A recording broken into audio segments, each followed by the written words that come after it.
Selamat datang di channel Sandi Inverter. Kali ini saya mau dokumentasi servis. Saya kedatangan paket MPPT Solar Charge Controller. Setelah saya lihat, ternyata ini buatan saya sendiri. Sandi Inverter. Nah, ini versi yang pertama, ini lama. Sudah PCB double layer, tapi komponennya masih yang deep. Ini masih nyala, cuman keluar asap bagian resistor. Nah, kalau yang sekarang resistornya udah SMD, jadi tidak besar seperti ini, tapi sama saja. Ternyata ini kebakar. Ternyata ada MOSFET yang konslet. Nah, MOSFET yang konslet. Ini ada bagian sebelah kanan MOSFET 1, 2, 3, 4. Kemudian ini pasangannya dioda. Jadi pasangan MOSFET ini adalah dioda yang ini yang ini, ini yang ini. Kemudian yang di sini juga MOSFET untuk pemutus panel surya. Jadi ini yang menyuplai. Untuk kerusakan MOSFET itu problemnya ketika MCB panel surya kita hubungkan, tegangan PV langsung anjlok turun menuju tegangan baterai nominalnya. Jadi kalau PV-nya 200, dihidupkan PV-nya, langsung terukur 48 volt tegangan baterai. Jadi menuju tegangan baterainya. Multimeter pada pengukuran dioda. Kita cek setiap MOSFET-nya. Dari kaki sebelah kanan ke kaki kiri. Di sini 0,148, kemudian yang sebelahnya ada perbedaan, yang sebelahnya 0,2 dan yang satu 0,148. Nah, ini ada kemungkinan sudah konslet yang sebelah kanan. Kita cek lagi yang sebelahnya. Di sini masih 1,0, ini masih terlihat normal untuk basis dengan source-nya. Karena kaki basis pada MOSFET itu harus terbebas. Jadi kalau diukur itu harus 0 pada kondisi MOSFET dilepas. Tapi kalau dipasang biasanya tetap ada nilai karena terhubung oleh resistor di dalamnya. Untuk kaki tengah, nah kalau sudah bunyi seperti ini, itu jelas sudah konslet MOSFET-nya. Kaki tengah dengan kaki pinggir, apalagi kaki tengah dengan kaki basis. Nah, itu pasti sudah. Ini bunyi semua karena salah satu MOSFET ini terhubung juga dengan MOSFET yang sebelahnya, jadi kita harus lepas salah satu MOSFET-nya. Nah ini ya, ini kita lepas. Ini saya lihat teks bodinya, dia terlihat lebih terang dengan yang lainnya, padahal ini serinya sama. Dia lebih terang, kemungkinan ini bautnya kendor pada thermal paste sehingga mengalami overheat. Jadi MOSFET yang ini itu rusak karena hanya dibaut dengan hedgingnya tidak bautnya mungkin kendor karena sudah lama pemakaian. Kita lepas MOSFET yang ini serinya 4227, tergantung PV voltage-nya berapa waktu itu. Kita cek kaki tengah. Nah ini sudah bunyi, artinya sudah tidak normal. Apalagi basisnya dengan kaki pinggir. Basis yang merah base trans MOSFET gate. Kalau MOSFET itu gate, basisnya tertulis gate. Kalau transistor basis.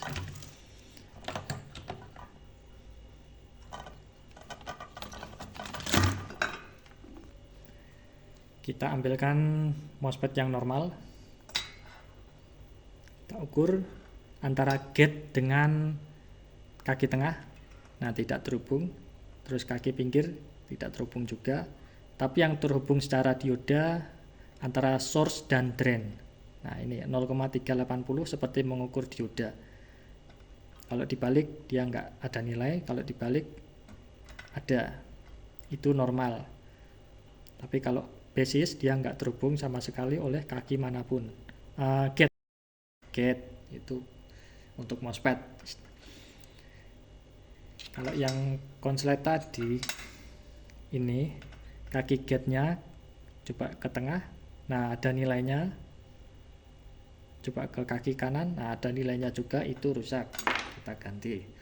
Terus yang udah terpasang ini coba kita cek, ini yang masih terpasang belum diganti. Nah ini normal, terhubung secara dioda 0,44. Kemudian kaki gate-nya normal karena masuk rangkaian, ada nilainya 1,0, tapi nilainya semuanya sama, itu normal. 0,4 di sini juga 0,4. Kalau di sini 0,38 karena nggak terhubung. Oke, kita ganti MOSFET-nya.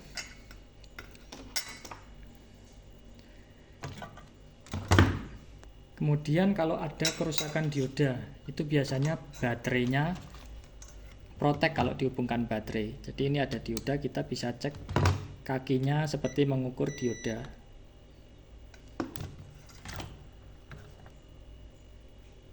Seperti mengukur dioda. Ini dual dioda.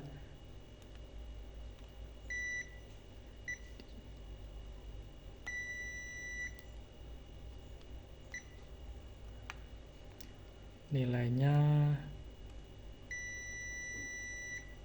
ini kok 0.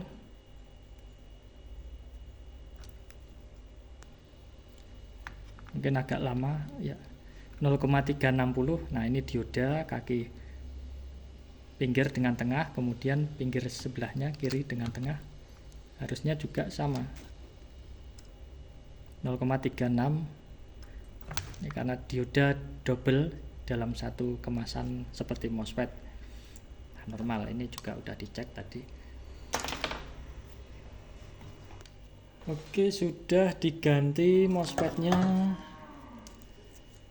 Kapasitor juga udah dikencengin, tadi kendor, ini kita pasang aja.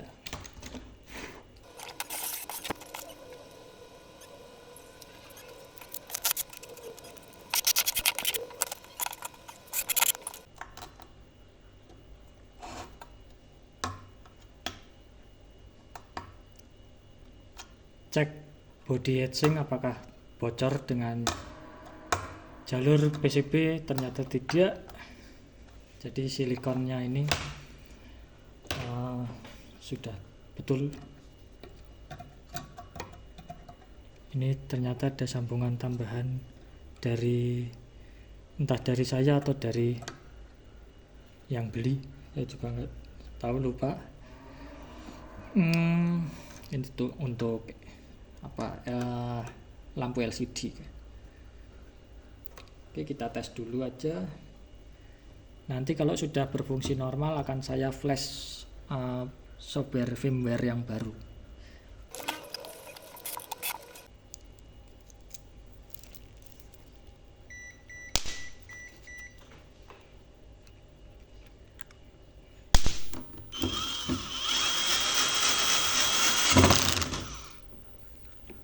Oke, bisa dilihat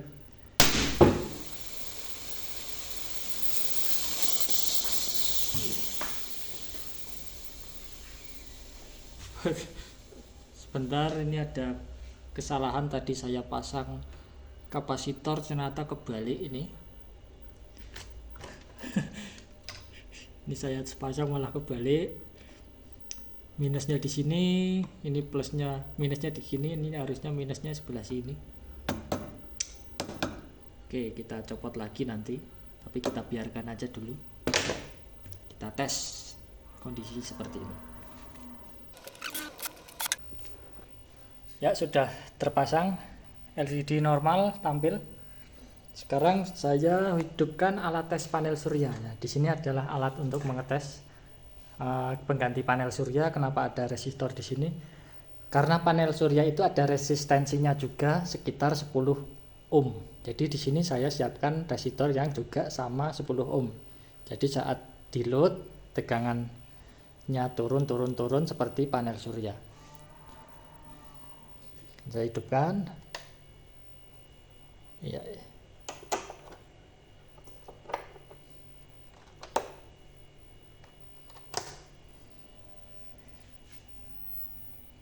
Oke, masuk 158 volt.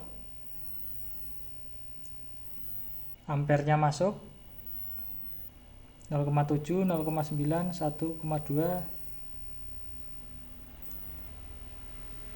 Iya, ini sudah berfungsi sebentar. Oh gini, saya harus turunkan tegangan PV ini karena spek kemarin sepertinya ini tidak sampai 300 volt, tapi sudah bisa mengisi. Untuk drivernya apakah dia ada kerusakan? Saya cek dulu bagian sinyal driver ke MOSFET. Sepertinya tidak ada masalah, tapi kenapa hanya dideteksi 158?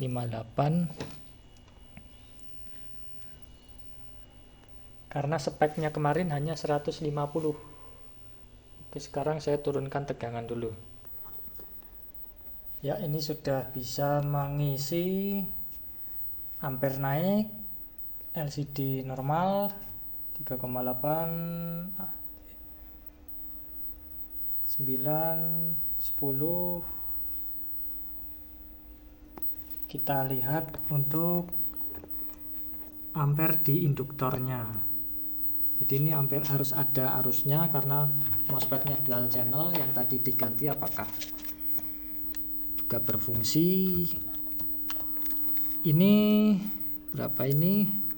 6,1 ampere untuk induktor yang satu. Kemudian induktor satunya terbaca 5,4, ya masih sama, masuk toleransi. 6,0 ya mas, cuman selisih sedikit, ini masih masuk. Sekarang testing daya yang agak besar.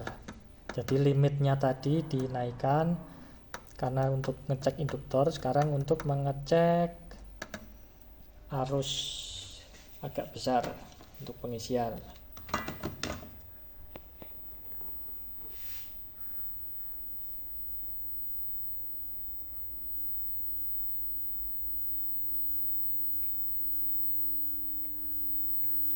Sepuluh, 11, 14 ampere. Ini agak kedap-kedip, ini LED-nya kayaknya udah mau mati atau kendor sortiran LED LCD-nya. Jadi bukan di dalam tegangannya tapi di LCD. Ini mungkin kendor juga soketnya, agak kedip-kedip tadi. 18. Oke, ini suhunya udah masih dingin.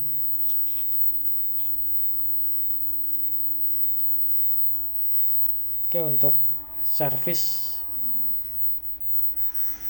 sekian sudah normal. Settingan 54,5. Disarankan ini 52. Kalau baterai BMS-nya biasanya BMS baterai itu 51 sampai dengan 52. Di atas itu protect. Kalau protect nanti ngelos tegangan baterai. Ngelos sebentar terus turun. Nah, itu beresiko juga di elko ini elko-nya enggak karena sudah 200 volt. Jadi walaupun loss dari PV juga enggak masalah. Tapi mungkin MOSFET-nya, tapi enggak juga tadi karena kendala kurang nempel ke heatsink, jadi cuman konslet satu. Ya, bisa dianalisa lagi kenapa ada kerusakan, nanti bisa dianalisa lagi.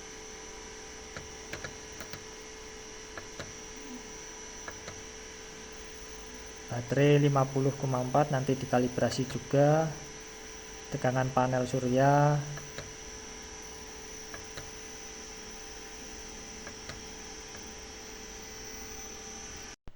Untuk dugaan kerusakan dari visual yang ditemukan, karena MOSFET-nya yang konslet tadi dia tidak nempel dengan sempurna ke heatsink-nya.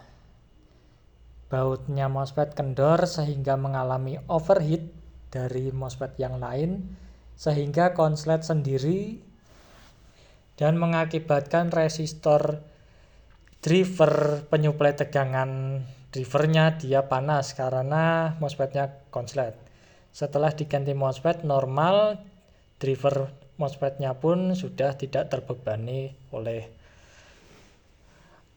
konsletingnya. Ini untuk versi yang baru, dia komponennya SMD, resistornya yang besar tadi diganti ukuran ini. Untuk yang lama sebesar ini, sama-sama 2 watt.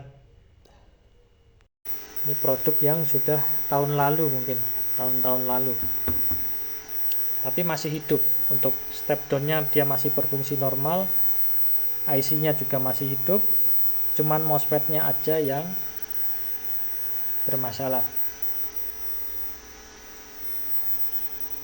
Step down-nya di sini step down tegangan DC dari tegangan baterai ke controller.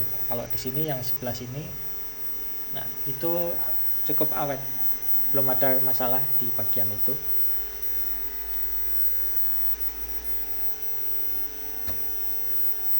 Oke, untuk servis hari ini selesai, siap dikirim ke tujuan.